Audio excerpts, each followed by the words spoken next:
Tristan.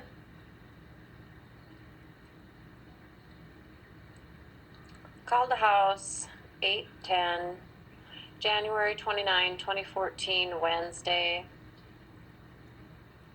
Calling back.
Just more attempts to try and call the house phone, that being the M&C house phone.